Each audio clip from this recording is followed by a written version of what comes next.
maanta Somaliland ma laha saldhigyo military oo rasmi ah mustaqbalka se maxaa dhici kara muuqaalka juqraafi siyaasadeedka geeska Afrika waxa uu noqday loolan ay ka buuxaan isdiidooyin iyo isqabqabsi taasoo ka dhalatay xiisad ay ku loolamayaan quwadaha waaweyn iyo kuwa gobolku kuwaas oo mid walba doonayo inuu ku ballaariyo saameyntiisa kana ilaashado danihiisa siyaasadeed ciidan iyo dhaqaale Mareykanku waxa uu saldhigiisa ugu weyn Afrika oo loo yaqaan Camp Lumineer ku leeyahay Djibouti waxa uu ka ilaashadaa badaha waxauna saldhiga hoostaga Africom dhanka kala Shiinuhu wuxuu halkaas ka dhistay saldhig ciidan oo gaar ah isagoo oo maalgelin xooggan ku sameeyay dekedaha iyo kaabayaasha dhaqaalaha Turkigu wuxuu xiriir adag la yeeshay Soomaaliya isagoo oo ka hirgeliyay magaalada caasimadda ee Muqdisho saldhigyo ciidan iyo barnaamijyo tababar military ah Imaaraadku waxa uu xiriir xooggan la yeeshay Somaliland isaga oo 442 milyan ku ballaariyay dekeda Berbera isla markaana dhistay saldhig military waxa jira xiriir iyo heshiisyo ay sameeyeen dalal badan si loo helo joogitaan istiraatiijiyadeed oo rasmi ah kaasoo ku wajahan Somaliland sanadkii 2017 baarlamaanka Somaliland ayaa ogolaaday in ciidamada United Arab Emirates ay saldhig ku yeeshaan garoonka Berbera iyo dekeda magaaladaasi iyaga oo halka ku sameeyay xarun military oo ciidamadoodu leeyihiin waxa kale oo ognahay in United Arab Emirates ay maalgelin iyo taageero u fidisay ballaarinta dekeda Berbera iyadoo arrinka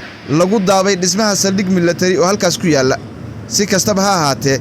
xogo warbaahineed iyo ila cilmi doonayaal ayaa sheegaya in United Arab Emirates ay dhaxdhaxaadisay heshiis u dhaxeeya Israa'iil iyo Somaliland kaas oo laga yaabay in Israa'iil ay saldhig ama xarun sirdoon ka samaysato Berbera waxay Somaliland doonaysaa inay aqoonsi maalgelin iyo iskaashi amni la yeelato Israa'iil saldhigga military oo Somaliland naga hirgeliyay waxa uu wiiqi doonaa awoodda Xuutiyiinta Yemen kuwaas oo taageero u fidinaya Falastiiniyiinta muslimiinta ah dhanka kale waxa uu khatar ku yahay amniga iyo jiritaanka Somaliland taas oo laga cabsi qabo duulimaad soo qaadaan Xuutiyiinta Yemen saldhigani waxa kale uu xakameyn karaa marinbiyoodka Bab al-Mandab oo ah albaabka koonfureed ee badda cas meel uu Xuutigu qayb ka mid ah gacanta ku hayo sida uu qoray bogga wararka ee Arabiya 22 saldhigga Israa'iil ay ka doonayso Somaliland waxay ku bedelanaysaa aqoonsi rasmi ah oo Tel Aviv siisa Hargeysa saldhigga Israa'iil ka samaysatay meel u dhow albaabka koonfureed ee badda cas wuxuu barbar socdaa qorshaha cadawga Ethiopia uu ku doonayay in ayaguna ay saldhig military ka samaystaan badda cas